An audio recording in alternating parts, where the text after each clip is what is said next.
მოგესალმებით, მივესალმებით თითოეულ მსმენელს. მინდა რომ ეს დაახლოებით 4 წუთი ნახევრიანი ვიდეო მოგასმენინოთ, სადაც საუბრობს თეოდორე გიგნაძე. და მინდა რომ მისი საუბარი განვიხილო როგორ არასწორად და როგორ იყენებს იგი პავლე მოციქულის სიტყვებს კონტექსტიდან ამოგლეჯილად და სულ იმის საწინააღმდეგოდ იყენებს, რასაც პავლე მოციქული იმ სიტყვებს იძახდა და ზუსტად იმის საწინააღმდეგოდ იყენებს პავლე მოციქულის სიტყვებს ეს კაცი თეოდორე გიგნაძე და მოდით ახლა მოგასმენინებთ ამას და მინდა რომ თქვენ იყოთ დაკვირვებულები, ვინც არ ახართ ხოლმე ამ მოხდლების საუბართან მიმართებაში თქვენ უსმენთ, მაგრამ არ აკვირდებით და არ გადაამოწმებთ ხოლმე ბიბლიიდან ეს მოხდლები რამდენად სწორად გასწავლიან, სწორად მოიხმობენ თუ არა ხოლმე ბიბლიიდან ამა თუ იმ ფრაზას. ძალიან ცუდი არის ეს თვითონ თქვენთვის, რომ ამას თქვენ არ აკეთებთ, რომ გადამოწმებას არ აკეთებთ და ეხლა მე მინდა რომ ბიძგი მოგცეთ იმისა, რომ თეოდორე გიგნაძისგან მოსმენილი ეს ინფორმაცია გადაამოწმოთ. თეოდორე გიგნაძეს სხვა დროსაც უთქვამს იგივე რამ არასწორ კონტექსტში და მოდით ახლა მოусმინოთ ერთად და აგერ 4 წუთი ნახევრიანია თითქმის და მალე გაივლის და განვიხილავ თქვენს თვალწინ ბიბლიაში და განახებთ რა როგორ არის ჩაწერილი და რაოდენ არასწორად იყენებს პავლე მოციქულის სიტყვებს თეოდორე გიგნაძე. იზარა ფასიანია. თვითონ არასწორია მიდგომა. ეკლესიაში ფასიანი არაფერი არ არის. შეიძლება თქვათ, რომ ვიღაცა მღვდელი აწესებს ფასს. აქ არის ორი უკიდურესობა. პირველი, მე გულწრფელი ხომ უნდა ვიყო. პირველი, როდესაც მღვდელი აწესებს თანხას, ამდენი თანხა უნდა ამდენი ჭირდება ამას. თქონდა ის არღვევს. არღვევს იმიტომ რომ უსასყიდლოდ მიგიღებიეს და უსასყიდლოდ გასცემდით. ქრისტეს როგორ შეიძლება მადლის გაყიდვა? ანუ როცა მღვდელი ამას თანხას უწესებს ნებისმიერ ღვთისმსახურებას, ის რა თქმა უნდა არასწორად იქცევა. არის მეორე უკიდურესობა. პავლე მოციქული ამბობს, ჩვენ გაძლევთ სულიერს და რა დიდი ამბავია თქვენგან ხორციელი მივიღოთ. ანუ ანგარება არსებობს ორი მხრიდან. როდესაც მღვდელი ანგარებით უყურებს ადამიანს, რას მომცემს და ასევე როცა ერისკაცი მიდის, ანუ გამოვიყენო ეს მღვდელი, რომ სიდისი დავიმშვიდო და ესე იგი ეს ცოცხალყარი მივაგდო, მე ნახევრად მშიერი და ეკლესია ესე გაუბედურებული. ანუ ორივე მიდგომა არასწორია. ორივე. ამიტომ აქ არის ამიტომ ეს სიტყვა ეკლესია ფასს აწესებს, აზრობრივად არასწორია, ეკლესია ფასს არ აწესებს. ამას აწესებს ვიღაცა მღვდელი, რომელიც ცოდავს. გამიგე? აი ეს არის. ეს დაახლოებით იცით რა არის, რომ რამდენად ესე იგი სწორია, რომ ეკლესია აწესებს, რომ ადამიანმა შეიძლება იმრუშოს. აი, როგორ შეიძლება ადამიანი? აი ეს ეკლესიური ადამიანი რომ მრუშობს, ბიჭო, ის მრუშობს, ეკლესია კი არ აწესებს. მიხვდი? ამავე კონკრეტულ ტაძარზე იყო საუბარი. მე რა ტაძარში ცოცხალი მღვდელია, რომელიც აშავებს. არ შეიძლება დაწესება. არ შეიძლება დაწესება. თუ ადამიანი ეხლა თქვენ არ ვერტები, თუ არ შეიძლება. ეს ეკლესია რაშუაშია. მე ვაშავებ, ეკლესია რაშუაშია. აი ეს ადამიანი მე მორწმუნე ვარ, აღსარებელი, მაზიარებელი საუბრობს. გააბოლა სიგარეტი სხვების თვალწინ. მე რაღაცა კითხულობს, რომ ესე იგი ეკლესია უშობს, რომ ადამიანი მაზიარებელი ადამიანი ეწეოდეს? არ უშობს ეკლესია, ის ეწევა ის ადამიანი. ის ეწევა. არ უშობს.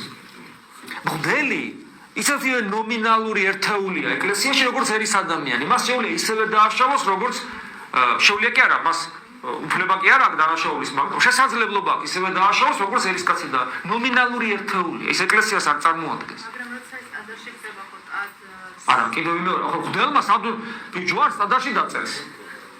აქ არის რეპუტაცია ასე რომ თუნდაც ათეისტების ფალში ეცნობს. არა, რა თქმა უნდა, ეს რეპუტაციას ლახავს. თავისთავად ხარ ისე როგორც მაგალითად მე გოგო ეკლესიური ცხოვრება დავიწყე და გააბოლა. რა თქმა უნდა, ლახავს რეპუტაციას იმ გარემოში.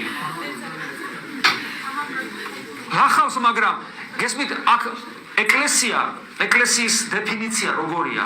ეკლესია არ არის არც ტაძარი, ეკლესია არ არის არც ნომინალური, რომელიმე ნომინალი, ერთი, ან მღვდელი, ან ეპისკოპოსი, ან ერის ადამიანი.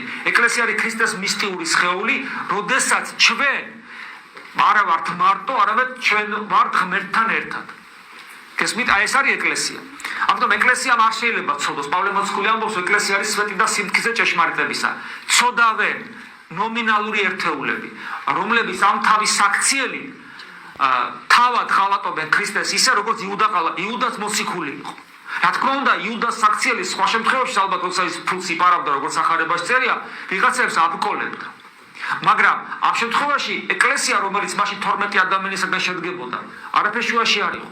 იმიტომ რომ ეკლესია ეს ღვთის მადლია და ჩვენ ადამიანები იმდენად ვართ, ჩვენ ნომინალური წევრები ვართ. მაგრამ იმდენად ვართ რეალურად ეკლესიის ცოცხალი ორგანიზმის ცოცხალი უჯრედები, რამდენადაც მისი ერთგულნი ვართ. თუ ჩვენ არა ვართ ერთგულნი, საღვთო განგებული მთელი ეს ამხელა ვიდეო იმიტომ მოგასმენინათ, რომ აი კონტექსტში თქვენ გენახათ რას საუბრობს ეს ადამიანი და არ გგონებოდათ, რომ აი მე რაღაც პატარა მონაგლეჯი მოგითრიეთ და კონტექსტიდან ამოგლეჯილად მოგაწოდეთ. ეს ასე არ არის. თეოდორე გიგნაძე ბიბლიიდან მოიხმობს ორ ადგილს. ერთი არის უფლისა იესო ქრისტეს სიტყვები, როდესაც თავის მოციქულებს ეუბნებოდა, რომ აი უსასყიდლოდ მიგიღიათ და უსასყიდლოდ გაეცითო. ესეც არასწორი კონტექსტით, აი ზუსტად თეოდორე გიგნაძემ კონტექსტიდან, მთელი ბიბლიური კონტექსტიდან ამოგლეჯილად მოიხმო უფლის ეს ფრაზა, ვინაიდან თეოდორე გიგნაძის ორგანიზაცია, თვითონ თეოდორე გიგნაძე, მისი კოლეგა მღვდლები, რა რიტუალებსაც ატარებენ, აი ეს რო არის მაგალითად ჯვრისწერას რო ეძახიან, ხო? ეს უფალს საერთოდ არ დაუდგენია და შესაბამისად უსასყიდლოდ მიგიღიათ და უსასყიდლოდ გაეციო უფალს არ უთქვამს აი ამ ჯვრისწერის რიტუალზე. საერთოდ ეს ჯვრისწერა არის ხელოვნურად გამოგონილი, უფალს ეს არ დაუწესებია, ცოლქმრად გახდომა ქალისა და მამაკაცისა უფლის წინაშე დადგენილი არის ჩვეულებრივი სხეულებრივი შეერთების შედეგად, როდესაც მამაკაცი და ქალი გადაწყვეტენ, რომ ერთად იყვონ, მათი სხეულები ისეა ღმერთისგან შექმნილი, რომ როდესაც ისინი შეერთდებიან, ისინი უკვე ერთ ხორცნი არიან და ამის შედეგად იბადება შვილი, ამის შედეგად იბადება ბავშვი, ადამიანი, მაგრამ თუნდაც ეს არ მოხდეს ამ შემთხვევაში, ხო? არის შემთხვევები, რომ თქვათ, პირველივე შეერთებაზე არ ხდება ბავშვის ჩასახვა, თქვათ, ხო, ან მეორეზე და შეიძლება საერთოდ წყვილს არც ეყოლოს ბავშვი. ამას მნიშვნელობა არ აქვს თვითონ ცოლქმრულ ურთიერთობაზე, იმიტომ რომ შვილი ყავს თუ არა ყავს, როცა ქმარს უერთდები, როცა შენს ესე იგი კაცს უერთდები, მისი ერთ ხორცი ხდები და ეს ღვთისაგან არის ასე დადგენილი იმთავითვე. იმთავითვე აი ასეა, ეს იყო მოქმედებდა ადამიდან მოყოლებული, ვინც კი დაიბადნენ, ესე იგი გოგონები და ბიჭები, რომლებიც ერთმანეთთან ამყარებდნენ სხეულებრივ კავშირს, მათი სხეულები ისე იყო, რომ მათი კავშირის შედეგად ისინი ერთ ხორცნი ხდებოდნენ. ამიტომაც მოყოლებული იქიდან დღევანდლამდე და ბოლომდე აი ასე იქნება. ამიტომაც ეს ჯვრისწერა უფლისაგან არ არის დადგენილი. და როცა ეუბნება უფალი თავის მოციქულებს, რომ უსასყიდლოდ მიგიღიათო და უსასყიდლოდ გაეცითო, ეს ჯვრისწერაზე არ ამბობდა და არც იმ სხვადასხვა რიტუალებზე, აი როგორიც არის წესის აგებას რო ეძახიან მიცვალებულის მკვდარ სხეულთან, რომ მღვდელი მიჰყავთ და იქ საკმეველს რო აკმევენ, რო აბოლებენ იქ საკმეულის კვამს, ესეც უფალს არ დაუდგენია და კონკრეტულად უფალმა რა დაადგინა, აი ამაზე ბიბლიაში შევალ და წავიკითხავ. მანამდე მინდა რომ აი ეს ახლა მოგასმენინოთ კიდევ ერთხელ, ესე იგი თეოდორე გიგნაძე რას ამბობს აი ამ კონკრეტულ მომენტებზე, უფალმა რო ეს თქვა, რომ უსასყიდლოდ მიგიღიათ, უსასყიდლოდ გაეცითო და ამავე დროს პავლე მოციქულის სიტყვებს მოიხმობს. ეხლა ამას კიდევ ერთხელ მოგასმენინებთ და მერე გადავალ უკვე ბიბლიაზე, ეკრანის ჩამწერის მეშვეობით, თქვენ თვითონვე დაგანახებთ პავლე მოციქული აი იქ სინამდვილეში რას ამბობს.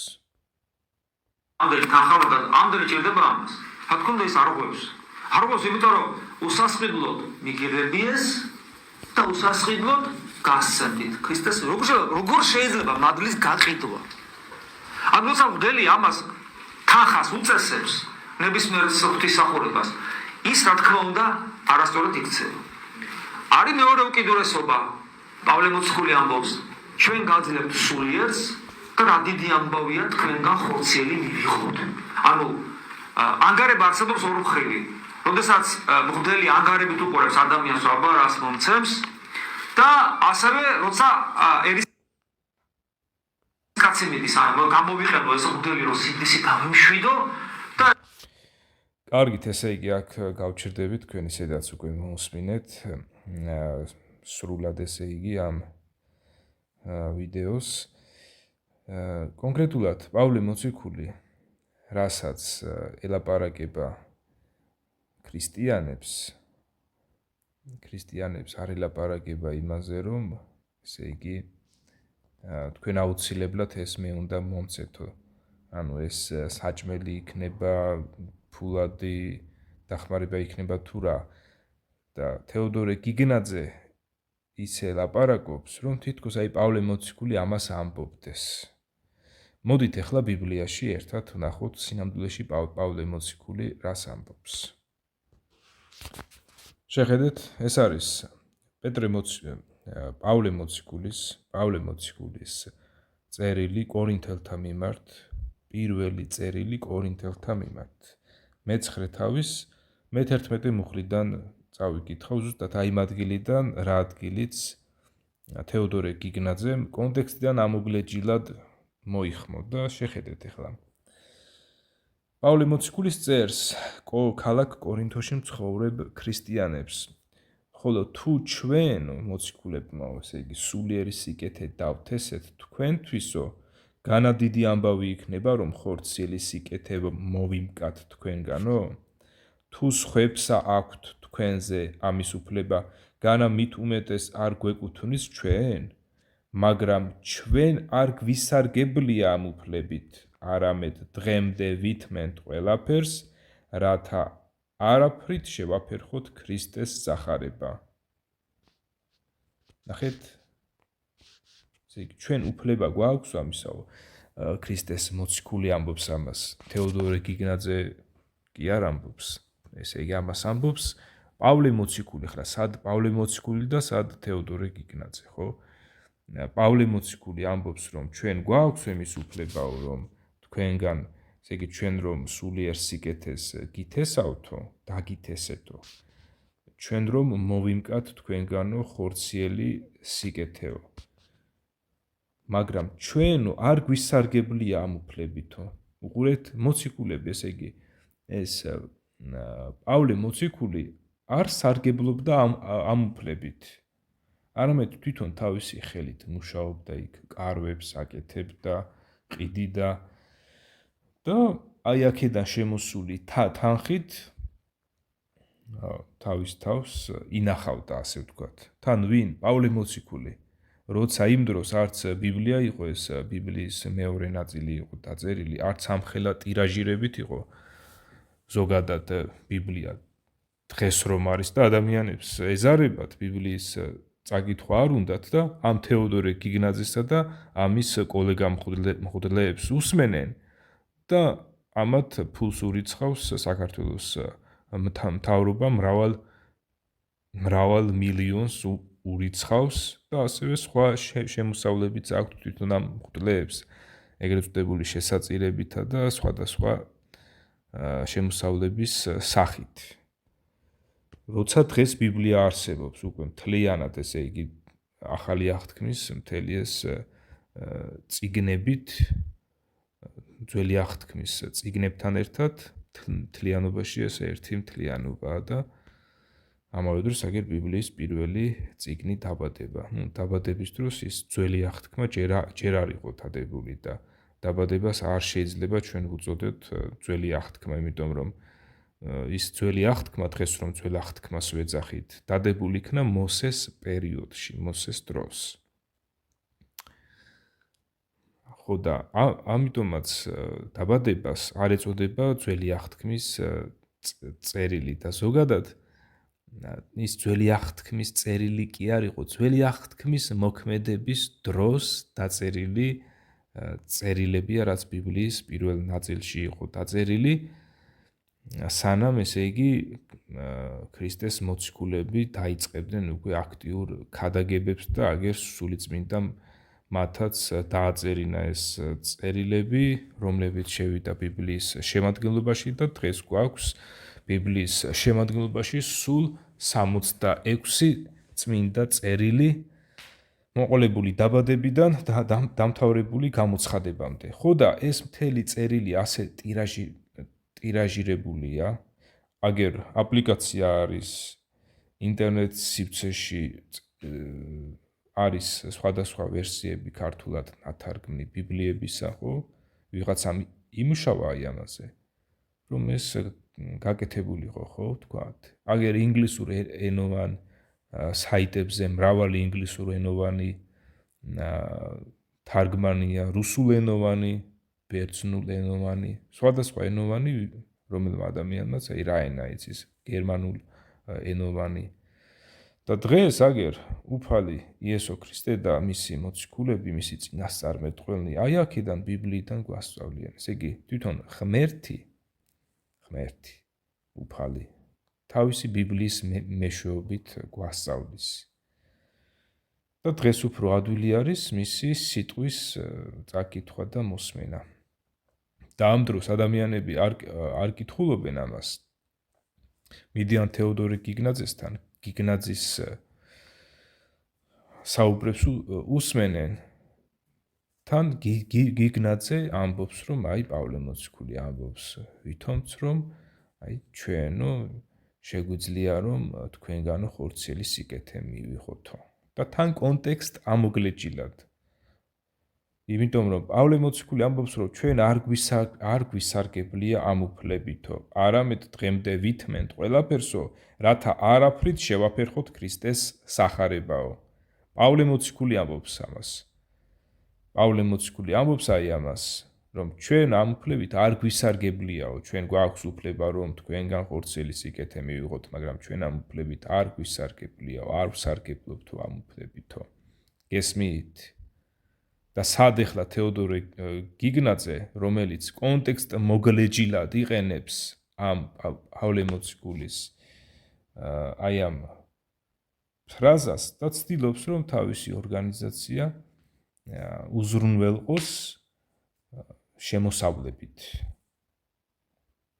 რომელიც თავისი ორგანიზაციაც ქრისტეს ეკლესია არ არის, იმიტომ რომ მრავალ არაქრისტიანულ სწავლებას შეიცავს იგი. და აი ეს თეოდორე გიგნაძე თავისი მუცლისთვის პავლე მოციქულის სიტყვებს ამახინჯებს და ბოლომდე არ ამბობს. აი ყურეთ, ხო, ესე იგი წავიკითხავ და გავყვები ახლა. ხოლო თუ ჩვენ სულიერი სიკეთე დავთესეთ თქვენთვის, განადიდი ამბავი იქნება, რომ ხორციელი სიკეთე მოვიმკათ თქვენგან? თუ სხვებს აქვთ თქვენზე ამის უფლება, განა მით უმეტეს არ გვეკუთვნის ჩვენ? მაგრამ ჩვენ არ გვისარგებლია ამ უფლებით, არამედ დღემდე ვითმენთ ყველაფერს, რათა არაფრით შევაფერხოთ ქრისტეს სახარება. ნუ თუ არ იცით, რომ მღვდელმსახურნი ტაძრისგან ჭამენ და საკურთხევლის მსახურნი საკურთხევლისგან იღებენ წიილს. აქ პავლე მოციქული საუბრობს იერუსალიმის ტაძარში მოსეს რჩულით დადგენილ მღვდელმსახურებაზე და აი ტაძარში რაც ხდებოდა იმ სამსხვერპლოზე, საკურთხეველზე იგივე. აქ არ გეგონოთ, რომ საუბარი არის ამ თეოდორე გიგნაძეზე და მის კოლეგა მღვდლებზე და მათ ტაძრებზე, არა. საუბარი არის აქ მოსეს რჯულით დადგენილ მღვდელმსახურებაზე, მღვდლებზე და იმ ტაძარში არსებულ რიტუალებზე. ტაძარში არსებულ აი იერუსალიმის ტაძარში არსებულ საკურთხეველზე. აიგურეთ, გავაგრძელო. ასე უფალმაც უბრძანა სახარების მქადაგებელთ, რომ სახარებით ცხოვრობდნენ. მაგრამ მე არასოდეს მისარგებლია ამით და არც იმიტომ გწერთ, რომ ჩემი კუთვნილი მომაგოთ, რადგანაც სიკვდილი მიჯობს იმას, რომ ვინმემ გამიცუდოს ჩემი სიქადული. აიგურეთ.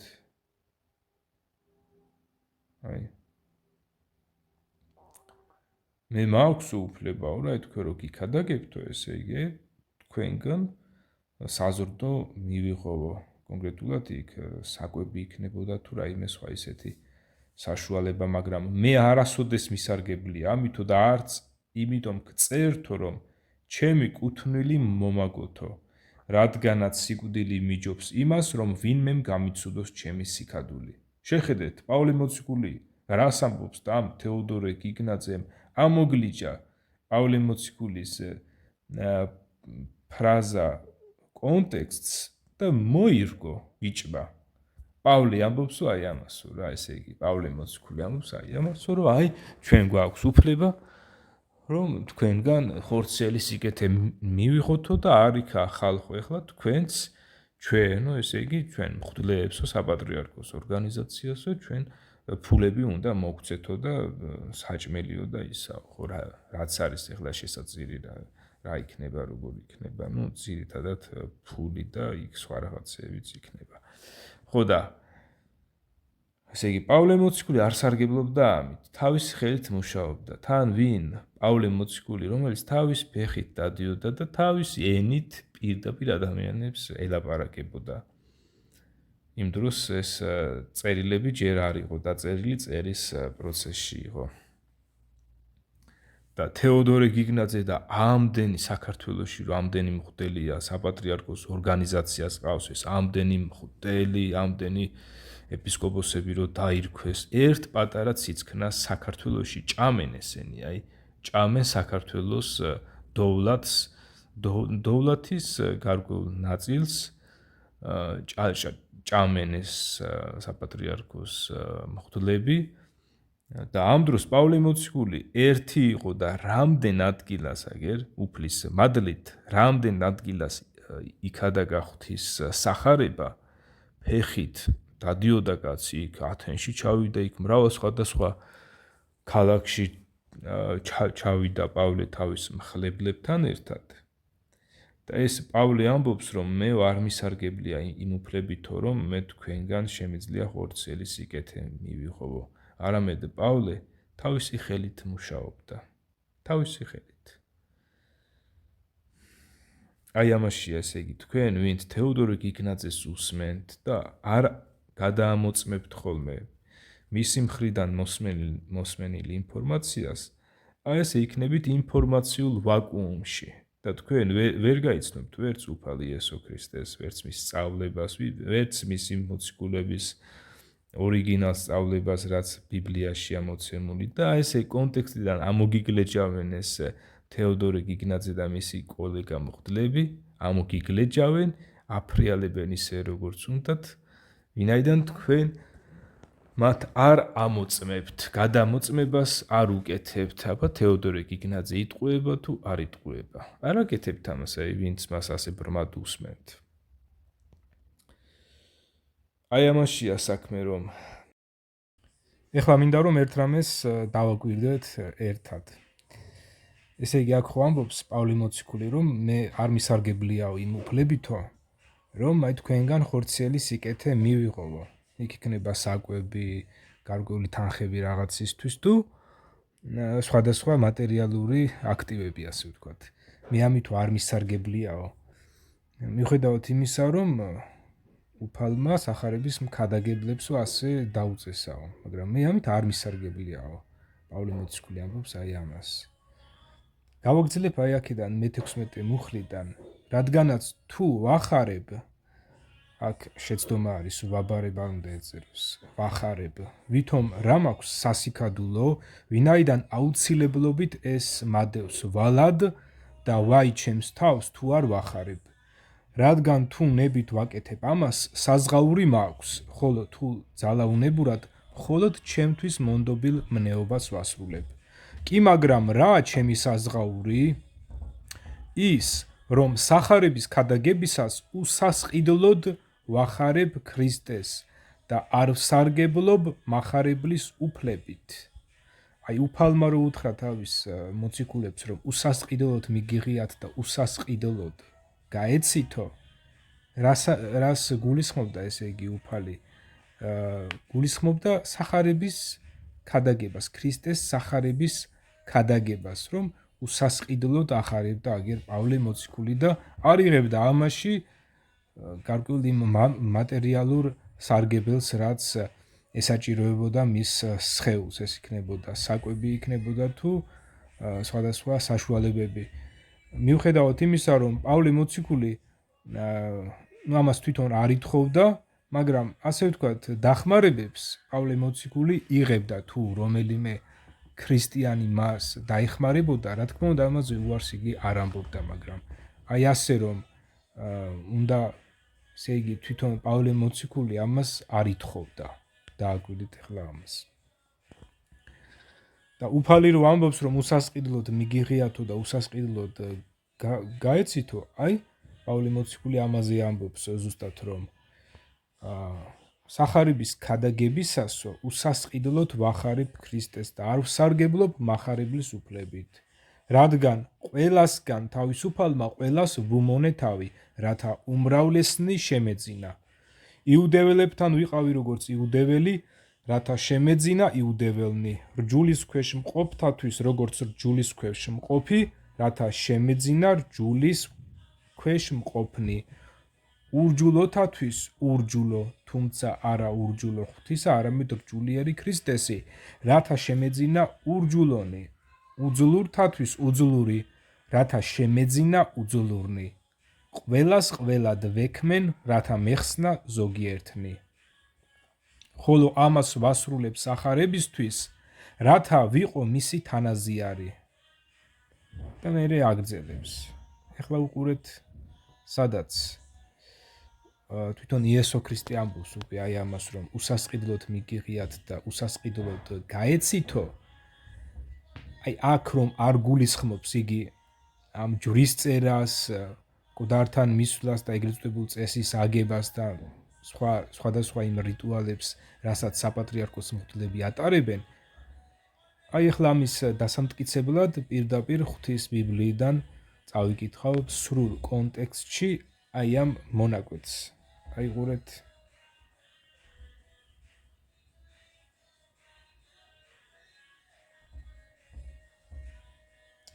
აი ეს 12 მოციქული, რომლებიც ამოირჩია უფალმა, მათი სახელები აქ ჩამოთვლილი, სიმონი პეტრეთ წოდებული, მისი ძმა ანდრია, ასე ჩამოდივართ, სულ 12-ნი არიან. აი ეს 12 წარგზავნა იესომ და უბრძანა და უთხრა მათ. წარმართთა გზით ნუ ივლით. ესე იგი ეს იმ დროს გაგზავნა უფალმა, როდესაც ჯერ კიდევ თვითონაც მოღვაწეობდა თავისი ხორციელი სხეულით, მიმოდიოდა და თავდაპირველად ისრაელის საზღვრებში მოღვაწეობდა იგი, იქ ახარებდა ადამიანებს და მერე ამან ეს საზღვრები გაარღვია და მთელს მსოფლიოში უფალმა ბრძანა, რომ ყველა ხალხისთვის ეკადაგათ მისი სახარება. ესე იგი ამ მომენტში ეს 12 წარგზავნა და უთხრა მათ რომ წარმართა გზით ნუ ივლითო და ნუ შეხვალთ სამარიელთა ქალაქშიო. არამედ მიაკითხეთ უპირატესად ისრაელის სახლის დაკარგულ ცხვრებს. მიაკითხეთ და უქადაგეთ რომ მოახლოვდათ სათასასუფეველი. განკურნეთ სნეულნი, განწმინდეთ კეთროვანნი, აღადგინეთ მკვდარნი, განდევნეთ ეშმაკნი. უსასყიდლოდ მიგიღიათ და უსასყიდლოდვე გაეცით. დააკვირდით ახლა უფალმა თავის ამ 12 მოციქულს იმ დროს მისცა ძალა მისცა მკვდრები აღედგინათ, კეთროვანნი განეწმინდათ, ეს კეთრი იყო, საშინელი დაავადება იყო, სხვადასხვა სნეულნი განეკურნათ და განედევნათ ეშმაკები. ხედავთ, აქ საუბარი არ არის ჯვრის წერაზე, იმ მკვდართან რაღაცა წესის აგებაზე. საუბარი არ არის უსასყიდლოდ მიგიღიათ და უსასყიდლოდ გაეცითო. აქ საუბარი არის თვითონ სათასასუფეველი სახარების ქადაგებაზე, რომ მოციქულები უნდა წასულიყვნენ ხალხთან და უნდა ეკადაგათ რომ მოინანიეთ, რადგან მოახლოვდათ სათასასუფეველი, უკადაგეთო ეს სათასასუფეველის სახარებაო, ესე იგი მიაკითხეთ და უკადაგეთ რომ მოახლოვდათ სათასასუფეველიო. აი ეს უკადაგეთო და განკურნეთო სნეულნიო, კეთროვანნიო, აღადგინეთ მკვდრებიო, განდევნეთ ეშმაკნიო, უსასყიდლოდ მიგიღიათ და უსასყიდლოდვე გაეცითო.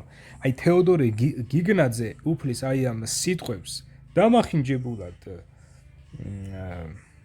იყენებს და უსადაგებს რას? აი ჯვარს რო წერთო, ჩვენო ფული არ უნდა მივიღოთო, იმიტომ რომ უფალმა თქვა რომ უსასყიდლოდ მიგიღიათ და უსასყიდლოდვე გაეცითო. აი ეს არის უკონტექსტოდ, ესე იგი აი კონტექსტი ნიშნავს რას? აი მთლიანად აი აქ რაზეც არის საუბარი, ეს არის კონტექსტი. კონტექსტი არის ზუსტად აი ეს მოცემულობა, რაზეც აქ არის ლაპარაკი.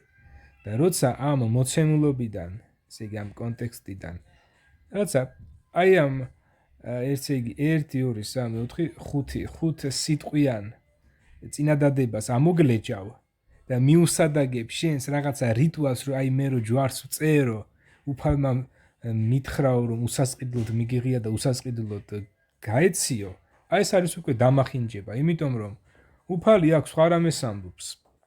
უფალმა ძალა მისცა თავის მოციქულებს, რომ განეკურნათ სნეულნი, კეთროვანნი, მკვდრებიც კი აღედგინათ. ხალხო, გესმით? აი ეს ძალა მისცა მათ, მკვდრები აღედგინათ. პირდაპირ მნიშვნელობით. მკვდრები უნდა გაეცოცხლებინათ. და ეს უსასყიდლოდ მიგიღიათო ეს ძალაო და უსასყიდლოდვე გაეცითო და თქვენ იმათგანო ნუ მოითხოვთ ფულსო. როგორია ახლა? ესე იგი დედას რომ მკვდარი შვილი აღუდგინო, იმ დედამ შეიძლება მთელი მისი ქონება შენ მოგცეს, რომ აი შვილი გამიცოცხლეოდა. უფალი ეუბნებოდა მათ, რომ არა, ეს არ გააკეთოთ, უსასყიდლოდ მიგიღიათ ეს ძალაო და უსასყიდლოდვე გაეცითო. შემდეგ უყურეთ, ნუ წაიტანებთო სარტყლითო, ნურც ოქროს, ნურც ვერცხლს, ნურც რვალს, ნურც აბგას გზაში, ნურც ორხელს სამოს, ნურც ფეხსაცმელს, ნურც ანგარს, ვინაიდან ღირსია მაშვრალი თავისი საგზლისა. დააკვირდით ახლა ამას, რომელ ქალაქში ან დაბაშიც უნდა შეხვიდეთ, გამოიკითხეთ, ვინ არის იქ ღირსეული და მისას დადექით, ვიდრე გამოსვლამდე. ხოლო სახლში შესვლისას მიესალმეთ მას და თქვით, მშვიდობა ამ სახლს, და თუ სახლი ღირსი იქნება, თქვენი მშვიდობა მიუვა მას, თუ არა და თქვენი მშვიდობა თქვენავე დაგიბრუნდებათ. და თუ არავინ მიგიღებთ და არც შეისმენს თქვენს სიტყვებს, იმ სახლიდან თუ ქალაქიდან გამოსვლისას ჩამოიბერტყეთ თქვენი ფეხიდან მტვერი. ჭეშმარიტად გეუბნებით თქვენ, განკითხვის დღე სოდომისა და გომორის მხარისთვის უფრო ასატანი იქნება, ვიდრე იმ ქალაქისათვის. აჰა, მე გგზავნით თქვენ როგორც ცხვრებს მგლების ხროვაში. მას იყავით გონიერნი, როგორც გველები და უმანკონი, როგორც მტრედები. ეკრძალეთ ადამიანებს, ვინაიდან ისინი მიქცემენ სამართალში და თავიანთ სინაგოგებში მათ რახით ქცემენ თქვენ და მიგიყვანენ ჩემს გამო მთავრებისა და მეფეების წინაშე მათთვის და წარმართთათვის სამოწმებლად. ხოლო როდესაც გაგცემენ, ნუ იზრუნებთ, როგორ ვთქვათ, ან და რა ვთქვათო, ვინაიდან თავად მოგეცემათ მაშინ სათქმელი, რადგან თქვენ კი არ ილაპარაკებთ, არამედ სული თქვენი მამისა ილაპარაკებს თქვენში. კარგით, ახლა მე ამას აღარ გავაგრძელებ. უშუალოდ ახლა აქ უფალმა რო უთხრა, რომ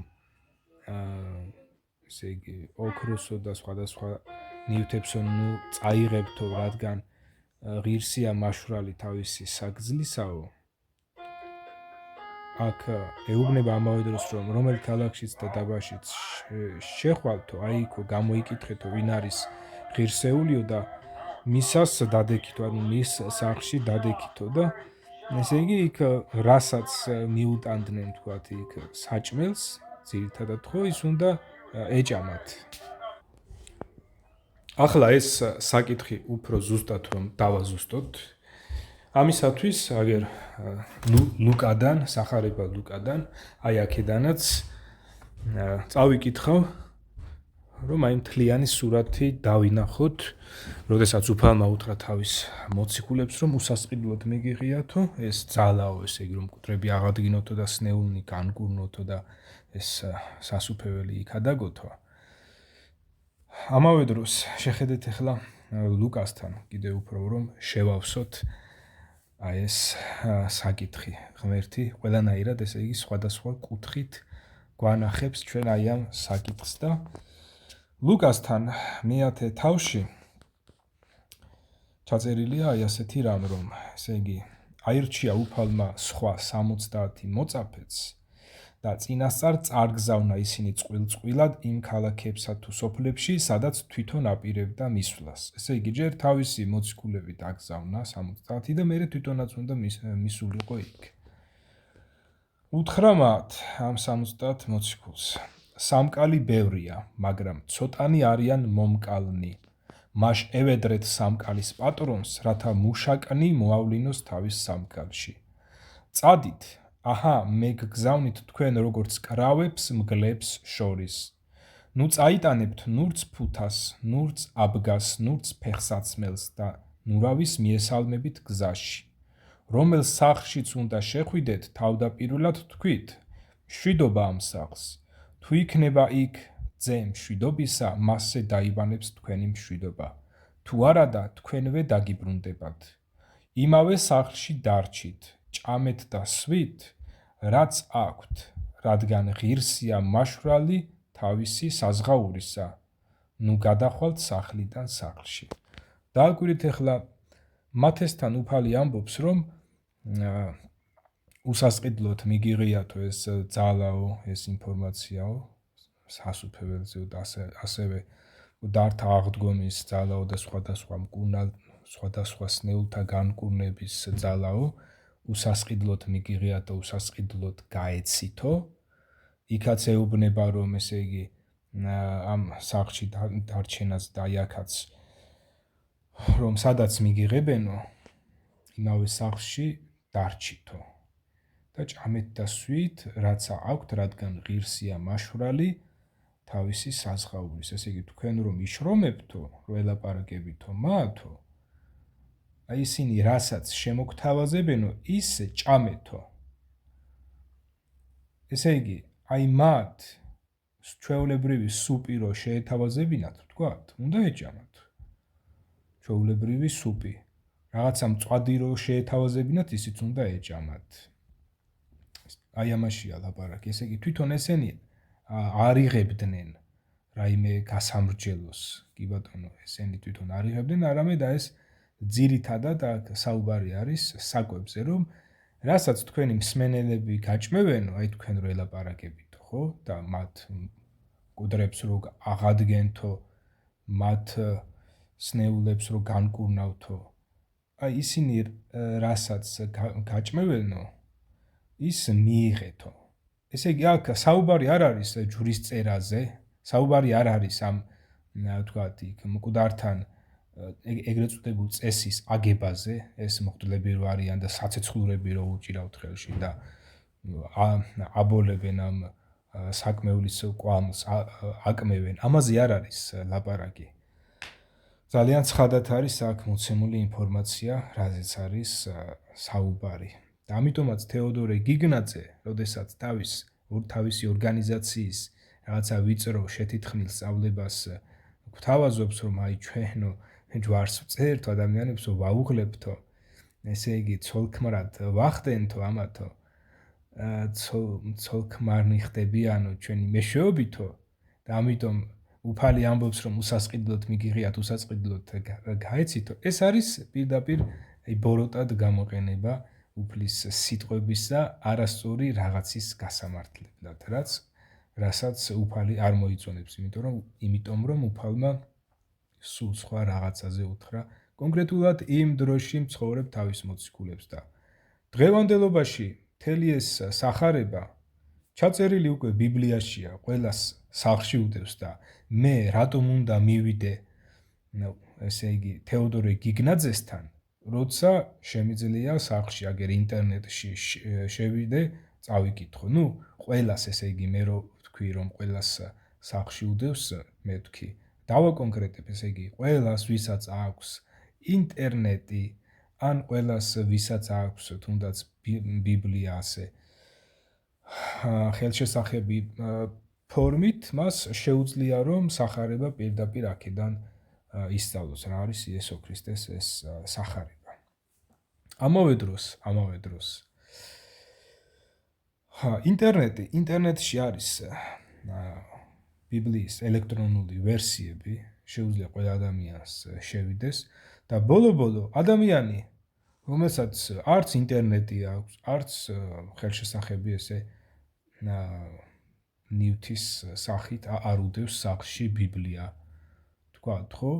საქართველოში რო ვთქვათ, ეხლა საქართველოში შეიძლება ვთქვათ, რომელიმე ჩემს მეზობელს არ აქვს ბიბლია, არც ინტერნეტი აქვს, მაგრამ შეუძლია ამისი შოვნა და ეს არ გაუჭირდება მას, რომ ეს უნდოდეს.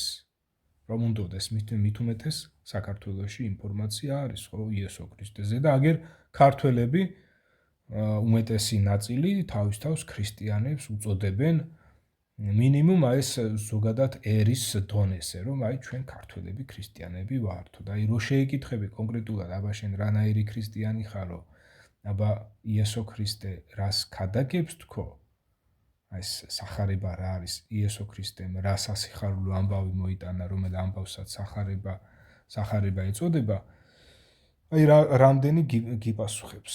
ამ შემთხვევაში ბევრი ამ კითხვას ვერ პასუხობს. არიციან, მაგრამ ზოგადად ესე კი იტყვიან, რომ აი ქართველები ქრისტიანები ვართო და კონკრეტულმა პიროვნებებმა არიციან ეს ელემენტარული, რა არის იესო ქრისტეს სახარება. არიციან, ამათ გონიათ ის, რომ აი წიგნს აწერია სახარება. როგორც აქ ლუკას სახარება რო არის. გონიათ, რომ აქ წიგნის დასახელებაა თვითონ სახარება, რაც ასე არ არის, იმიტომ რომ თვითონ ეს წიგნი, ღვთის წიგნი შეიცავს მრავალ სხვადასხვა ამბებს, მრავალ სხვადასხვა ინფორმაციებს და მათ შორის ყველაზე მთავარი არის აგერ იესო ქრისტეს მიერ სასიხარულო ამბავი, იესო ქრისტეს მიერ ადამიანთათვის მოტანილი სასიხარულო ამბავი ცოდვისგან გამოსყიდვაზე, იესო ქრისტეს უფლობაზე და ღმერთობაზე, რომ ეს იესო ქრისტე არის მხსნელი მის მოიმედეთა ცოდვისგან გამომსყიდველი, აი რა გააკეთა მან, რომ ჩვენი ცოდვები მან აიღო თავის თავზე და იგი არის ჩვენი უფალი და ჩვენი ღმერთი. იესო ქრისტეზე მოცემული ინფორმაცია ადამიანთათვის მოტანილი არის სახარება, სასიხარულო ამბავი, რომ ჩვენ უნდა გაგვეხარდეს ის, რაც იესო ქრისტე გვიქადაგებს. რომ არ დაგვტოვა მან უღმერთოებაში, ცოდვილობაში, აი ამ წუმპეში, სიბნელეში მოვიდა და სინათლე მოგვიტანა და ვინც მიიღო იგი. აგერ იოანე წერს, სულწმიდით აღხსილი იოანე, შეხედეთ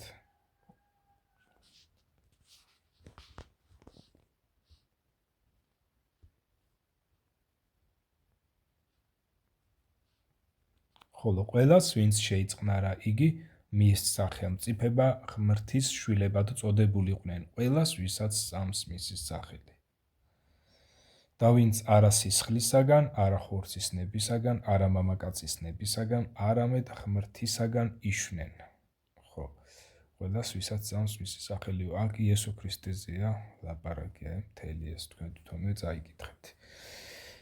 ესე იგი, დღევანდელობაში ვინაიდან აგერ ღვთის მთელი ეს წერილი შეკრული სახით ფართო საზოგადოებისთვის არის ხელმისაწვდომი, ნამდვილად არის ხელმისაწვდომი.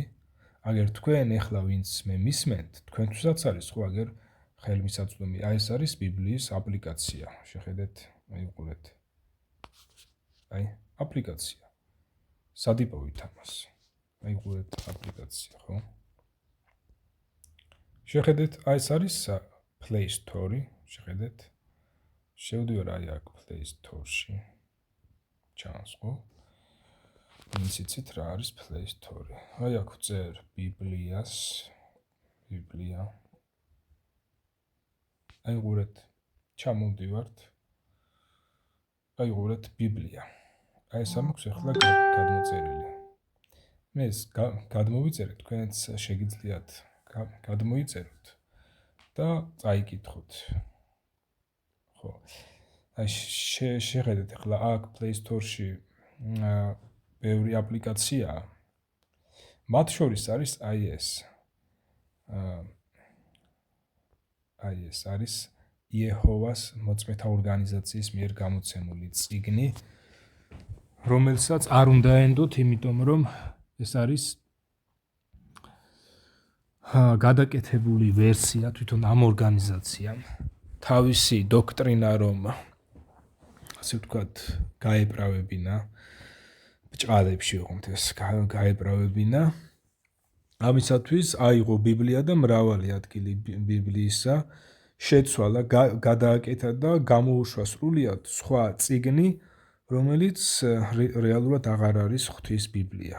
არის გადაკეთებული, დამახინჯებული წიგნი და ამას არ უნდა ენდოთ. ახლა ამაზე ინფორმაცია არსებობს და თქვენც შეგიძლიათ შეადაროთ ამ იეჰოვას მოწმეთა ორგანიზაციის ბიბლიას. მანამდე გამოცემული ბიბლიები აგერ საქართველოში მცხეთური ხელნაწერიც ხომ არსებობს, რომელიც მე-12 საუკუნით არის დათარიღებული. ამავე დროს არსებობს უფრო ძველი ქართული ანბანით დაწერილი უფრო ძველი ბიბლიები არსებობს. ასევე არსებობს აგერ ბერძნული ორიგინალი არსებობს, ებრაული არსებობს, ხო?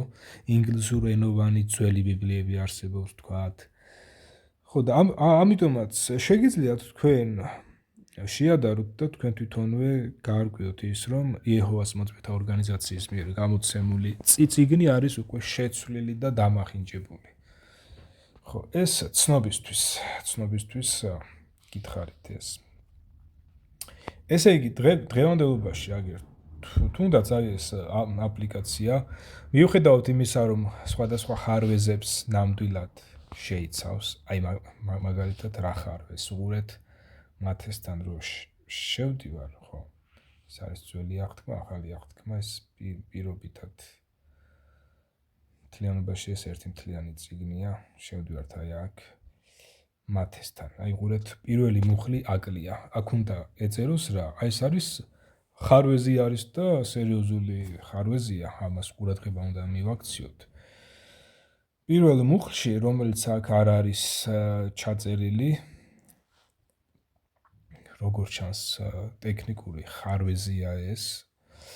აქ უნდა ეწეროს რა, რომ წიგნი წარმოშობისა იესო ქრისტესი, ძისა დავითისა, ძისა აბრაამისა.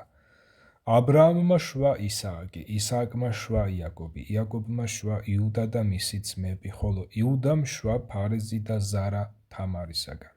აი ესე ჩამოვდივართ და გენეალოგია არის აქ ჩამოწერილი და მოვდივართ აი ასე იოსებზე, რომელი იოსებიც არ იყო იესო ქრისტეს ხორციელი მამა, არამედ ეს დავითის შთამომავალი იყო და აქ იოსების გენეალოგია არის ჩამოწერილი, ხოლო ლუკასთან მესამე თავში არის უკვე მარიამის გენეალოგია ჩამოწერილი და ამ ორივე გენეალოგიიდან ჩანს, რომ მარიამიც და იოსებიც ორივენი დავითის შთამომავლები იყვნენ, ორივენი მართლები იყვნენ ღვთის წინაშე და რჯულს ასრულებდნენ და მოსეს რჯულის ერთ-ერთი შემადგენელი წესი და ნაწილი იყო ის, რომ ერთი ტომის წარმომადგენლებს უნდა ეკორწინათ ერთმანეთზე.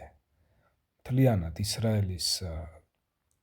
ისრაელის ერი შედგებოდა და შედგება 12 შტოსაგან და პირდაპირ მოსეს რჯულში ჩაწერილი არის ის, რომ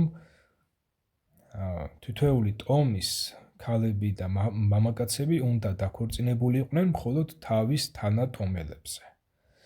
და ლუკასთან და მათესთან იმიტომ არის იოსების და მარიამის გენეალოგია მოწოდებული, რომ ისინი ნამდვილად ერთი ტომიდან არიან, ორივეს წინაპარი არის დავითი, ხოლო დავითი არის იუდას შტოს წარმომადგენელი და აი ამიტომ არის აქ მოცემული. ხო, ეს ცალკე საკითხია.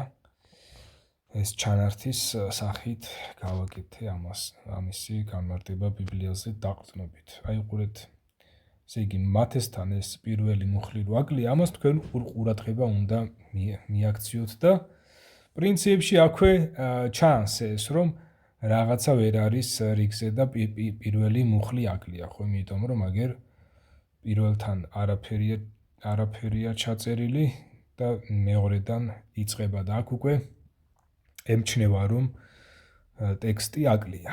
ხო, ამას ადამიანი გაასწორებს, აგერ სხვაგანაც მონახავს ბიბლიას და იქ გაასწორებს ამ ხარვეს. აი ნახეთ, ეს არის უკვე საიტი, არის ინტერნეტ საიტი holybible.g. აქ ქართულ ენაზე გამოცემული სხვადასხვა თარგმანები, სხვადასხვა გამოცემული ვერსიები არის შეტანილი ამ საიტზე. უყურეთ 1 2 3 4 5 6 7 7 ვერსია. აქედან ძველი ვერსიები არის აი ეს მცხეთური ხელნაწერი და მეორე არის აი ეს 4 თავი, თუ არ ვცდები ეს მე-9 საუკუნისა თუ უფრო გვიანდელია, რომელიც არის ქართული ხელნაწერი არის ეს, ქართულ ენაზე დაწერილია და შეუძლიათ ადამიანებს, რომ აი ესეც გამოიყენონ. ამავე დროს აი აქ ენაში გეორგიან, აი ყურეთ. აქ შეტანილი არის ასევე მრავალი სხვა ენის გამოცემული ბიბლიები. მათ შორის არის ინგლისური, რუსული, გერმანული, ესპანური, ფრანგული, ეს არის ბერძნული, ებრაული, არაბული, თურქული, ლათინური, იაპონური, უკრაინული, აფხაზური, ოსური, შეხედეთ, აფხაზური, აბა შევიდეთ, აი ყურეთ. აფხაზური ენაზეც კი არის. შეხედეთ. არის ინგლისურ ენაზე. ინგლისურ ენაზე არის მრავალი ვერსია. აი ყურეთ. 1 2 3 4 5 6 7 8 9 10 11 12 13. ხედავთ. 13 ვერსია არის ინგლისურ ენაზე. შეხედეთ, რუსული ენაზე 1 2 3 4 5 6 7 8 9 ვერსია რუსულზე. გერმანული ენაზე 2 ვერსია. შევიდეთ ესპანური, უყურეთ 1 2 3 4 5. ცოტა არ არის ხო, სხვადასხვა ენებზე რო არის, პირდაპირ ადამიანს აქვს შესაძლებლობა ეგრევე შევიდეს ამ საიტზე და ბიბლის თითოეული მუხლი შეადაროს ერთი მეორეს სხვადასხვა ენებზე. ფრანგული უყურეთ 1 2 ვერსია ფრანგულ ენაზე. ეს არის ბერძნული, უყურეთ 1 2 3 4 ცოტა არ არის ხო 4 არ არის ცოტა ებრაულში 1-ია ერთი ვერსია მაგრამ აგერ არის ხო არის არაბულიც ერთი ვერსია მაგრამ აგერ არის თურქულიც არის ლათინური ხო ეს ვულგატა ლათინური შეხედეთ არის იაპონურიც არის აგერ უკრაინული ესეც არის აფხაზური ნახე და ოსური არის ხო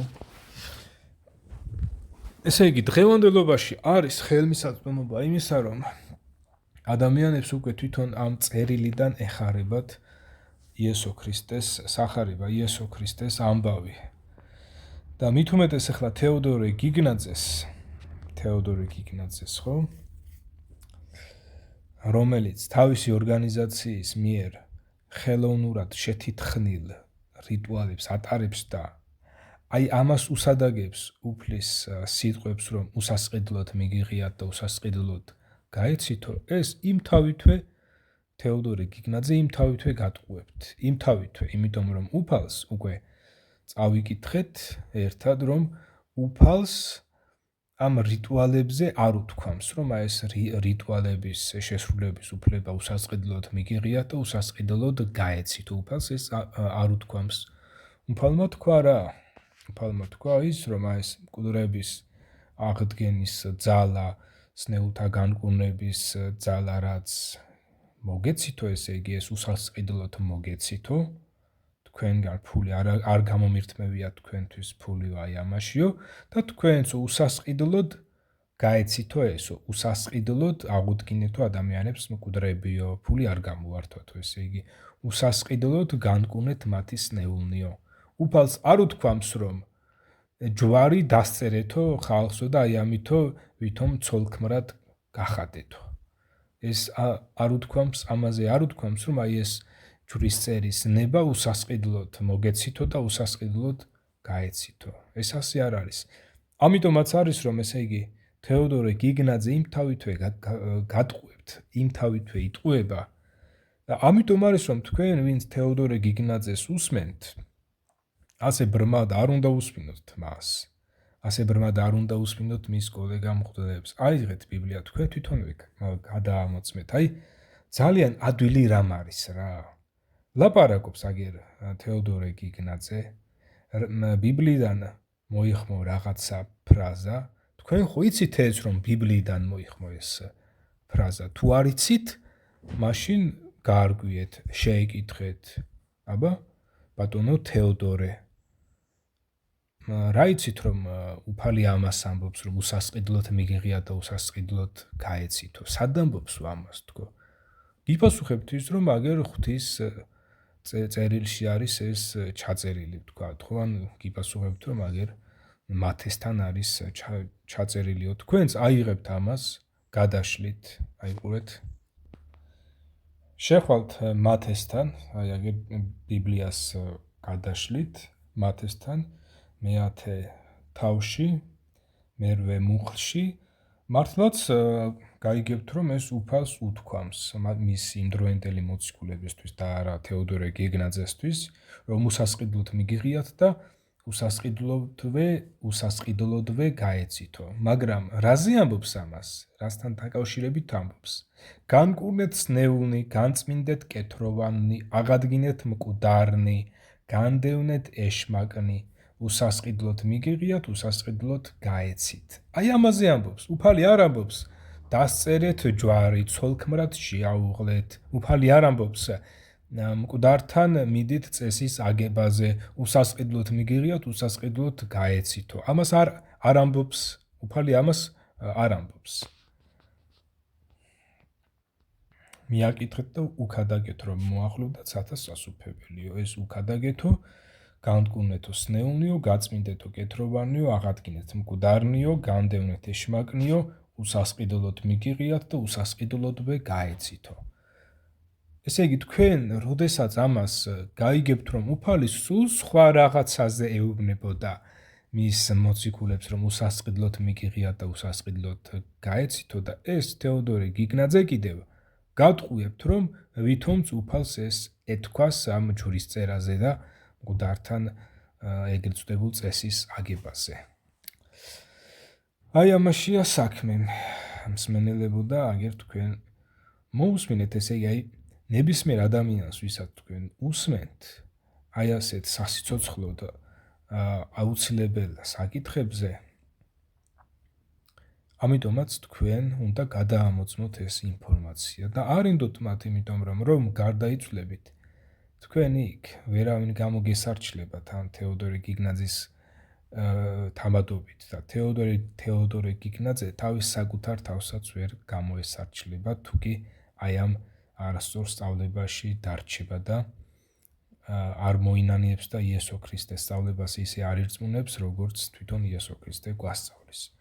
თუ იესო ქრისტესას არ ირწმუნებს, იგი ისევე დაიღუპება, როგორც სხვა დანარჩენები დაიღუპებიან, ვინც იესო ქრისტესთან არ მიდიან, ვინც იესო ქრისტეს სიტყვებს არ ისმენენ და არ ასრულებენ, რომელს სიტყვებსაც აგერ ღმერთი უფალი იესო თავისი წერილიდან გვიქადაგებს.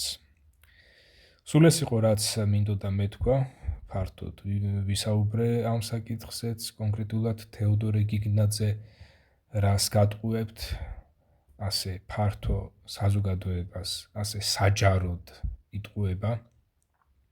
მიმოვიხილე სხვადასხვა თემებიც, ასევე მიმოვიხილე თვითონ ბიბლიის ხელმისაწვდომობა დღევანდელობაში, რომ არსებობს ბიბლიის მრავალი ვერსია, აგერ ერთ-ერთ საიტზეც შევედით თქვენი თანდასწრებით, აპლიკაციაც გაჩვენეთ ბიბლიისა. ესე იგი, დღეს არის შესაძლებლობა აი ამისა, რომ პირდაპირ აგერ უფალი თავის სახარებას გვიქადაგებს თავისი ბიბლიის მეშვეობით. და კიდევ ერთი რამ, ესე იგი, კიდევ მინდა გითხრათ ერთი რამ, რომ აი სრულად აი ბიბლია სრულად უნდა წაიკითხოთ. მოყოლებული დაბადებიდან ეს სულ, ესე იგი, აი ესენი უნდა შეხვალთ აი აქ, გადახვალთ თან აი ესე. წაიკითხავთ, გამოსვლა, აი შეხედეთ აქაც გადახვალთ აი ესე სრულად. წაიკითხავთ, ჩამოხვალთ, მთლიანად და ეს უნდა წაიკითხოთ. შემდგომ გადახვალთ უკვე აი აქ ახალ აღთქმაზე, წაიკითხავთ მათე, მარკოზი, ლუკა, იონი. არ დაგეზაროთ მოციქულთა საქმეები, აი ესეც მთლიანად ესეც წაიკითხეთ და მთელი ეს წერილები რომელთა მიმართ, კორინთელთა მიმართ, ორი წერილი და ასე შემდეგ და ასე შემდეგ. მთლიანად აი ესენი უნდა წაიკითხოთ და თქვენ თვითონვე გაიგებთ იმას, მთლიანად ღმერთი რას გვასწავლის და ამავე დროს აი დღევანდელობაში როგორ ხდება გაქრისტიანება, ამისი პრაქტიკული მაგალითები ჩაწერილი არის მოციქულთა საქმეების წიგნში. მაგალითად აი აქ, მე-10 თავში. სადაც ჩაწერილი არის იტალიელი კაცის სახელად კორნელიუსის და მისი ახლობლების გაქრისტიანების ამბავი. როგორ მივიდა მათთან პეტრე მოციქული, როგორ გადასცა ინფორმაცია იესო ქრისტეს შესახებ, როგორ ირწმუნეს მათ და როგორ მონათლა უფალმა იესომ ისინი სულიწმინდით. მთელი ეს ამბავი აი აქ არის ჩაწერილი, აი ყურეთ, ჩამოვდივართ ეს სულ ეს მთლიანად წაიკითხეთ. აი ყურეთ. თქვენ თვითონვე შეგიძლიათ ეს წაიკითხოთ, რა უქადაგა მათ პავლემ და მანამდე, ესე იგი, მთელი წინაპირობა რა იყო ამ შეხვედრისა. აი აქ არის მოცემული, რომ კესარიაში იყო ერთი კაცი სახელად კორნელიუსი, ეგრეთ წოდებული იტალიური კოჰორტის ასისთავი, კეთილმორწმუნე და ღვთისმოშიში მთელი თავისი სახლეულით ურთ. ხალხის ნამდვილი მწყალობელი და მუდამ ღმერთის მიმართ მლოცველი. მე-9 საათი იქნებოდა, როცა ცხადად იხილა ხილვად ეს თქვენ თვითონვე წაიკითხეთ ეს. ამჟამად მე მინდოდა ინფორმაცია მომეწოდებინა თქვენთვის, რომ ასე ბრმად ენდობით თეოდორე გიგნაძეს და გეგონებათ რომ ეს კაცი ძალიან ნასწავლია და რაღაც არა ეს კაცი არის მატყუარა კაცი. სხვა საკითხია ეს შეგნებულად იტყუება ეს კაცი თუ თვითონაც არიცის რაღაცები. ამას ახლა მოდით დავანებოთ თავი. მატყუარობა ნიშნავს რას? შენ შეგნებულად იტყუები თუ შეუგნებლად თუ ტყუილს ამბობ, მატყუარა ხარ, იგი ტყუილს ამბობ. და თეოდორე გიგნაძეც ტყუილს ამბობს და იქნებით ასეთი, ასე ვთქვათ, მეამიტები, რომ და ესეთი დაგაბამთ თეოდორე გიგნაძის მისი მიმიკები, მისი ემოციურობა, ისე ლაპარაკობს, რომ გგონია რომ მას სჯერა ამისი და გულწრფელია ამაში, რომ მას თვითონვე სჯერა იმისა, რასაც თეოდორე გიგნაძე ლაპარაკობს. და რა საყვარელია, როგორ მიყვარს რო იციან ხოლმე განსაკუთრებით მდედრობითი სქესის წარმომადგენლებმა გოგონებმა მაგალითად, რომ როგორ გვიყვარ ხარ, გვიყვარ ხარ მამაო და რაღაცა. ჯერეთი რო გიყვართ სიყვარულით ყველა ადამიანი უნდა გიყვარდეთ. თეოდორე გიგნაძეც და სხვა ადამიანებიც ესე იგი ღვთის მცნება არის, რომ გიყვარდეთო თქვენი მოყვარულებიო, მოყვასებიო ესე იგი და გიყვარდეთო ასევე მტრებიცო. და რა თქმა უნდა მე პირადადაც უფალი მეუბნება იმას, რომ გიყვარდეს თეოდორე გიგნაძეო, ოღონდ მისი საუბარი კი არ გიყვარდესო, რომ ის იტყუება, არა.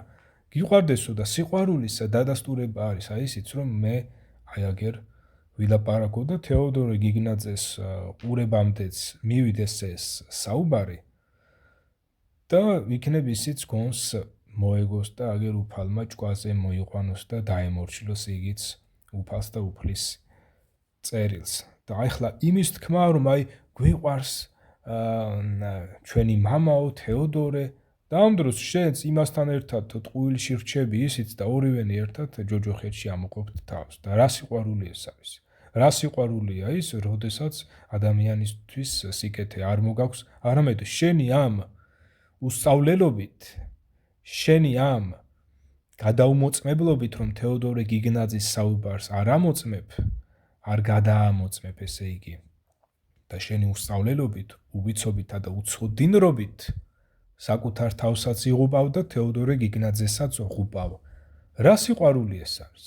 სიყვარული ის იქნება, რომ შენ თვითონ მოჰკიდო ბიბლიას ხელი, ისწავლო, გაარკვიო ღმერთი რეალურად რას გვასწავლის, ეს ირწმუნო ღმერთის სწავლებას გაჰყვე და თეოდორე გიგნაძეც თუ გიყვარს, მასაც მიაწოდო ეს ინფორმაცია. და რა ის რომ ჩლუნგი იყო, თავი დაიდებილო და იცახა მიყვარს, ეგ სიყვარული არ არის. ნამდვილად არ არის ეგ სიყვარული, იმიტომ რომ სიყვარული ბოროტს არ უზავს მოყვასს. რას ნიშნავს ეს? როდესაც შენ ამბობ რომ მიყვარსო, მაგრამ ამ დროს შენ უცოდინრობაში ტოვებ ადამიანს, ან მის ბოროტებაში თანაზი არ ხარ, შენ ამით მასაც ბოროტს უკეთებ და შენს საკუთარ თავსაც.